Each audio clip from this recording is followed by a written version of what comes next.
I'm Nick Hardigan, a fine art specialist with the GSA, and I'd like to share with you one of my favorite artworks in Washington, D.C. It's a sculpture called Bearing Witness, made in 1997.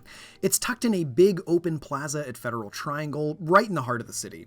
The sculpture was made by Martin Puryear, one of America's greatest living artists who has had an enormous influence on contemporary art during his long career. It's one of the few monumental sculptures in the city made by a black artist. Puryear is also a native Washingtonian. In fact, as a boy, Puryear enjoyed visiting the nearby art and natural history museums, and I get a kick out of knowing one of his artworks now stands across from those early sources of inspiration. Bearing Witness is huge. It's 40 feet tall and clad in bronze. Like a lot of contemporary art, it's really good at asking questions and making you think of other things, but it doesn't necessarily answer any of those questions.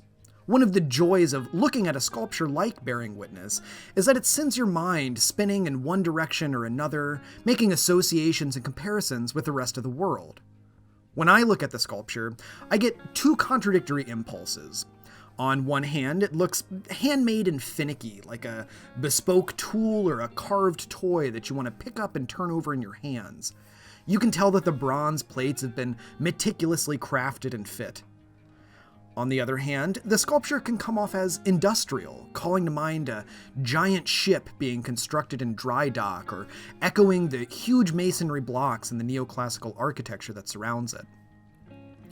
Even the title gets in on this game of reference and associations. The name Bearing Witness is provocative, but also unclear, and a viewer is meant to consider the possible and multiple implications of such a title.